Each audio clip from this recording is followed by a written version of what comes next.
Okay, good morning. My name's James Stanger, and I'd like to talk about what happens when you only get one egg at IVF. What should I do?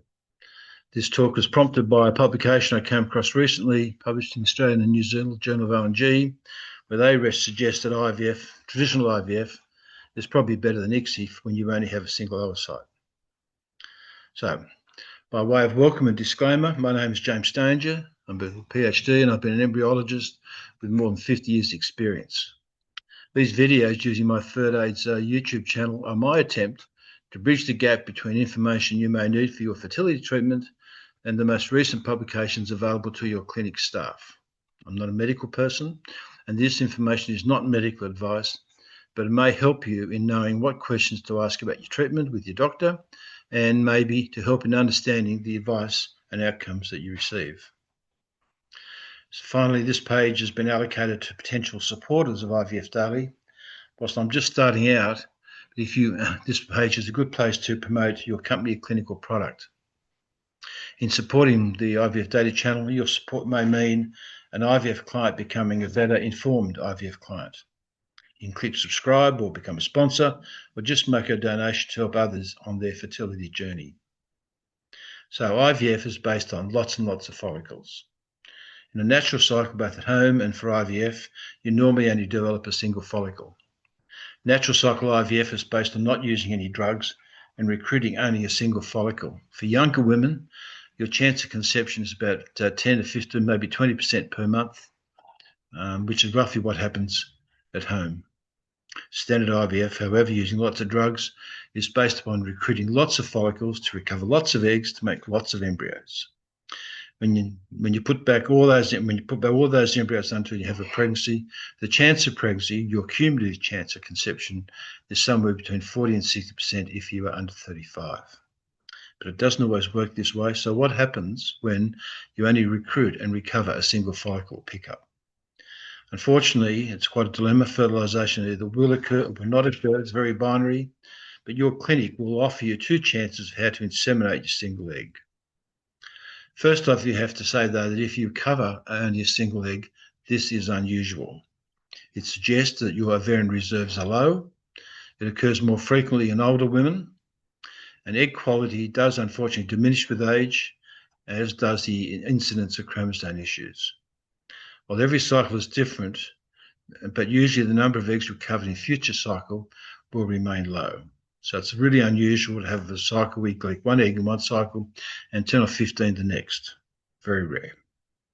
So what are the options the clinic may provide you with about how to make the embryo, the fertilization?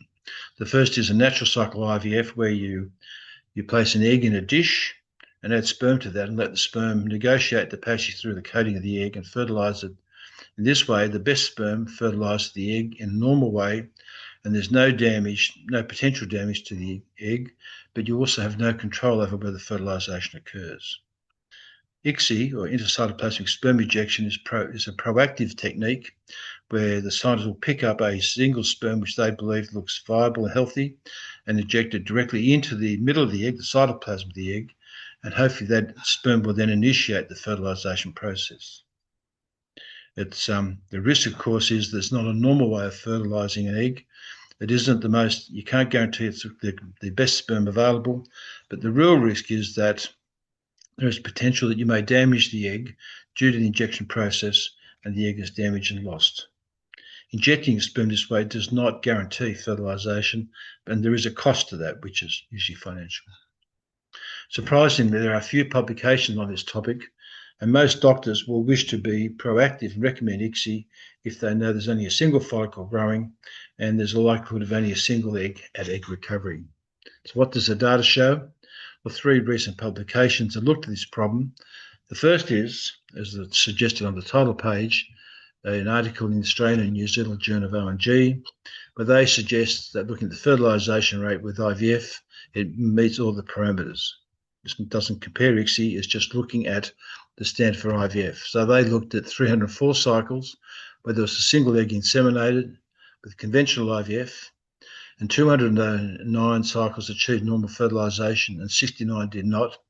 But it's interesting to note that of those 69 where there was no fertilization, 13 of those had immature eggs. That is, the egg was not ready to be fertilised and would never have fertilised anyway, whether it was IVF or ICSI.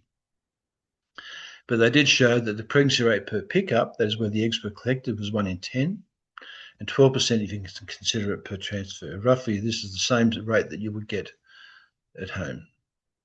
The fertilisation rate, they would argue, was 69%, surpasses the minimum competency threshold that Vienna's consensus on IVF placed at 60%, even though it doesn't meet the benchmark thing for standard IVF. We have lots and lots of eggs at 75%. And their conclusion was the conventional IVF with one oocyte met the Vienna consensus standards, even if it fell slightly short of the higher benchmarks. The second paper was published in the Taiwanese Journal of ONG, and they compared the injection of sperm against conventional fertilisation, and they concluded that the pregnancy outcomes for both conventional IVF and ICSI in poor responders with only a single oocyte were the same. So regardless of which way you go, you get the same outcome.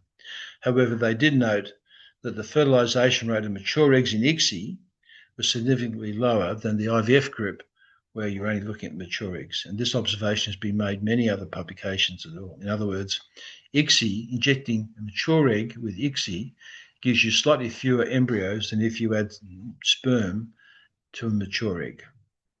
And it does suggest that the ICSI process may in some ways cause oocyte damage or fail to actually initiate fertilisation. And they concluded, therefore, that the choice of fertilisation shouldn't be on a single egg, but whether the sperm quality is good or bad. And the last paper I'd like to talk about was one published recently in April 2025 from the Chinese authors, looked at what happened when you use IVF and ICSI with extremely poor responders of 1 to 2 eggs. And they concluded that the ICSI group had significantly higher failed fertilisation rates. That is, in their hands, more cases failed to have fertilisation with ICSI than with IVF, and there were fewer multiple embryos being formed, although that isn't really the topic here. And in their hands, the cumulative pregnancy rate when all the embryos have been put back per cycle started was higher in the IVF group than in the ICSI group. And that they make a comment that in poor responders with 1 or 2 oocytes retrieved, ICSI insemination did not avoid total fertilisation failure, and it may actually hamper the cumulative pregnancy rate. So, once again, this is not medical advice, but the above publication suggests that IVF and ICSI produce similar outcomes, but IVF appears to deliver a slightly better outcome than ICSI. So if you have IVF, then there's no risk of damage to the only egg you've recovered, but you are relying on nature to work correctly. It's not a simple solution. If you have IVF and you do get fertilisation, then clearly IVF was worthwhile. But if you have IVF and you have no fertilisation, you will never know if ICSI would have been better. It's a conundrum. If you do ICSI and you don't get fertilisation or the egg is damaged, then clearly you may have preferred IVF. Regardless, if you have no fertilisation with either IVF or ICSI, in all future cycles, the doctor will strongly recommend ICSI. These are things that you can discuss with your doctor. So I'd like to thank you for your attention. If the information provided helps you, that's fantastic. Please tell the IVF clients about the service and subscribe. Thank you.